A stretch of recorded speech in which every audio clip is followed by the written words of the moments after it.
पूजा नहीं करने वाली सास बहू के घर जब दशा माता की कृपा हुई तो मिट्टी का गोला बन गया शुद्ध सोना। दशा माता की 5वीं कथा। किसी गांव में एक सास बहू रहती थी। वे दोनों पूजा पाठ नहीं करती थी। एक दिन सास ने बहू से कहा, जाओ किसी के घर से आग ले आओ और भोजन बनाओ, बड़ी भूख लगी है। बहू हाथ में कंडे लेकर गांव में चली आग मांगने। उस दिन गांव में घर घर दशा रानी की पूजा थी, इसी कारण किसी ने उसको आग नहीं दी। औरतों ने व्यंग पूर्वक उससे कहा, तुम सास बहू भली हो, तुम्हारे घर न पूजा न धर्म कर्म।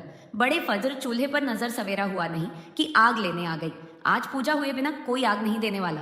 तब बहू शर्मिंदा और क्रोधित होती हुई घर लौट आई। उसने सास से कहा, सुबह सवेरे कोई आग नहीं देता, जब देगा तो ले आऊंगी। शाम होने पर वह पड़ोसन के पास जाकर बोली, मेरी सास तो दशा माता का डोरा नहीं लेती, परंतु अब की बार जब तुम सब डोरा लेना तो मुझे भी बताना, मैं भी डोरा लूंगी। मुझे पूजन की विधि भी बता देना। दूसरी बार जब पड़ोसन डोरा लेने लगी तो बहू को भी बताया। बहू ने सास को बिना बताए दशा माता का डोरा ले लिया। 9 दिन वह किसी न किसी बहाने पड़ोसन के घर जाकर कथा सुनती रही, पर 10वें दिन उसे चिंता सताने लगी कि अब वह पूजा कैसे करेगी। वह मन ही मन दशा माता का ध्यान धरकर सोचने लगी कि आज सास कहीं बाहर चली जाए तो वह शांतिपूर्वक पूजा कर ले। तभी दशा माता की कृपा से सास ने बहू से कहा, मैं आज खेतों में जा रही हूँ, यदि मुझे आने में देर हो जाए तो तुम मेरे लिए खेत पर खाना ले आना। बहू के मन की बात पूरी हो गई, वह तो यही चाहती थी। उसने सास से कहा, आप निश्चिंत होकर जाइए, घर का सारा काम मैं निपटा लूंगी। सास के जाते ही बहू ने सर से स्नान किया और विधिपूर्वक दशा रानी की पूजा की। पूजा के बाद वह पूजा की सामग्री मिट्टी के गोले में रखकर उसे भेंट कर तालाब में सिराने जा ही रही थी कि सास घर वापस आ गई। बहू को जब गोले को छुपाने की जगह नहीं मिली तो उसने उस गोले को छाछ की मटकी में छिपा दिया। बहू ने सोचा कि जब सास दोबारा घर से बाहर जाएगी तो गोला छाछ से निकालकर सिरा आऊंगी।